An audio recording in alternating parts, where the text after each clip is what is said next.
So, good afternoon, Chair and fellow iLEAP Club members. Today, I am going to imitate my leader's speech. How do we live our lives every single day so that we see a calling and an opportunity to become engaged? Some things as simple as a newspaper, taking that newspaper and laying flat on the kitchen table.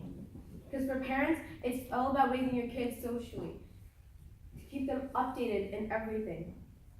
For educators, how do you bring that newspaper into the classroom for company CEOs?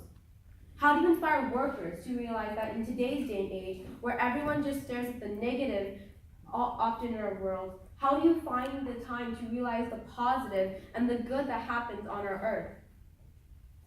Some things as simple as a newspaper, it may seem small, but it creates a big change.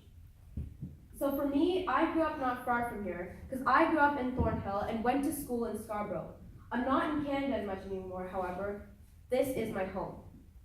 And so one day, I was looking through the newspaper, and I see this story about a 12-year-old Pakistan boy.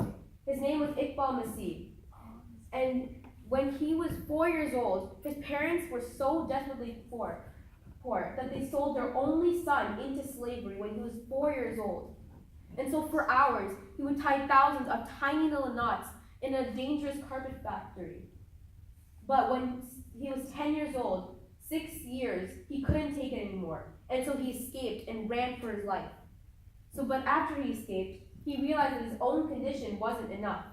So he spoke out in front of thousands of people. So because he chose to speak out and he chose to keep going, believing in his dream. But one day, he decides to go back home. And so he's riding his bike in front of his house. But what he didn't know is that there were a bunch of assassins waiting to kill him. So at the age of 12, he was shot dead, he was murdered for speaking out against child labor. As a grade 7 boy myself, I looked at my future. A grade 7 boy, 12 years old, healthy and young, best runner on the track team, went to a safe and expensive school. And I look at this 12-year-old boy, who had so much to live for, but couldn't do it anymore because he got killed. I knew I had to do something about this. And so I went to my own classroom, and I wrote a speech on Iqbal Masih and what we can do to stop child labor. I was nervous, but with the courage, I was able to present my speech. After my speech, I asked all my classmates who will join me on my mission. And about 11 hands raised into the air. I was so proud of myself. That same day, I created an after-school program called Free the Children. Because that club changed the way I looked at this world. But I wanted to go further than that. And so one day, I was sitting with my parents in the beginning of grade 8. Both my parents were school teachers. And so I looked at the both of them and started off by saying, I want to take 2 months off of school.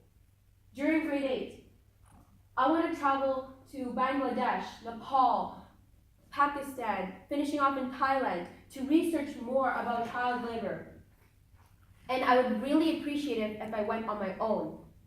And so my mother looked at me and said, Craig, you are a 12-year-old boy, and you can't take the subway downtown by yourself.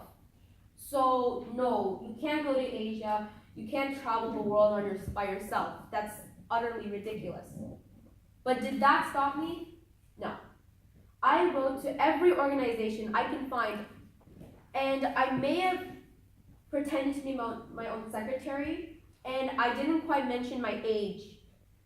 So that's what happened.